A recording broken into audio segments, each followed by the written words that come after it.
কাক কি বুলি জনা যায় এইটো বহুত ইম্পৰ্টেণ্ট হয় গোটেইকেইটা পৰীক্ষাৰ কাৰণে অসমৰ স্পেচিয়েলি গোটেই পৰীক্ষাৰ কাৰণে ইম্পৰ্টেণ্ট হয়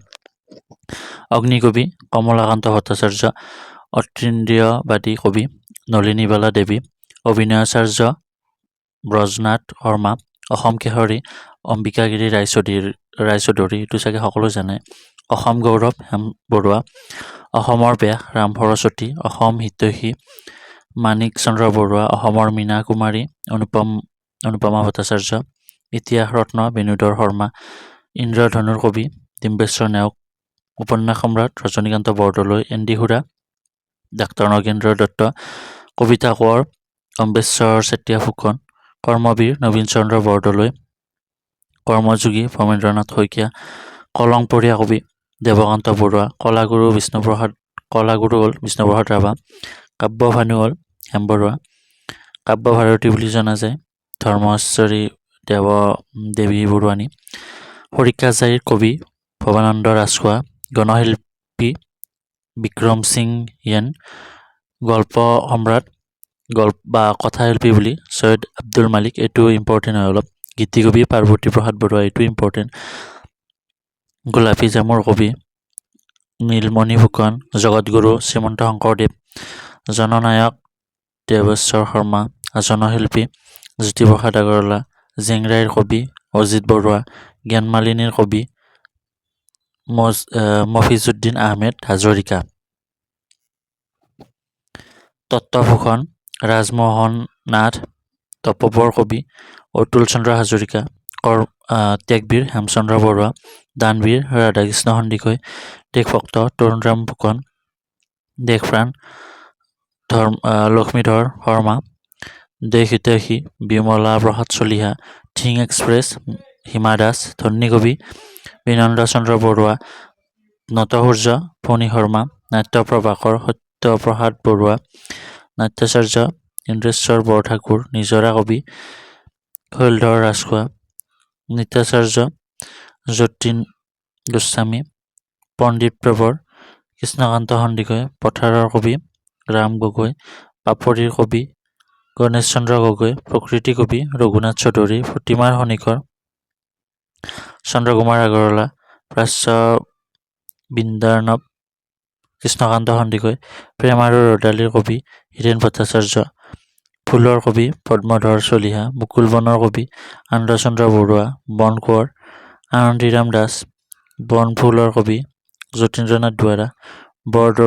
বৰদৈচিলা জুনুমণি শইকীয়া বৰফা বুলি উপেন্দ্ৰনাথ ব্ৰহ্ম আৰু বৰাৰ প বুলি মাধৱদেৱ এইটো সকলোৱে জানেই চাগে তাৰপিছত আহিল বাউলী কবি বুলি কমলাকান্ত ভট্টাচাৰ্যক কোৱা হয় বাগ্মীবৰ ককা বুলি নীলমণি ফুকনক কোৱা হয় বিদ্ৰোহী কবি বুলি প্ৰসন্নলাল চৌধুৰীক কোৱা হয় বিপ্লৱী বীৰ শংকৰ বৰুৱা বিয়োগী কবি ৰঘুনাথ চৌধুৰী বীৰবালা কনকলতা বৰুৱা বুৰঞ্জী প্ৰভাকৰ ভুৱন চন্দ্ৰ সন্দিকৈ বেদান্ত বাসপতি ৰাধাকৃষ্ণ ফুকন ভাঙনি কোঁৱৰ বুলি আনন্দচন্দ্ৰ আগৰৱালা ভাষাতত্ত্ববিদ বুলি ডক্টৰ বাণীকান্ত কাকতি মঞ্চ কোঁৱৰ বুলি চন্দ্ৰধৰ গোস্বামী মঞ্চ সূৰ্য বুলি ধৰণী বৰ্মন মন্দত্তৰৰ কবি বুলি বীৰেন বৰকটকী মৌচাক মামা এইটো সকলোৱে জানে চাগে প্ৰমোদ তামুলী শান্তনু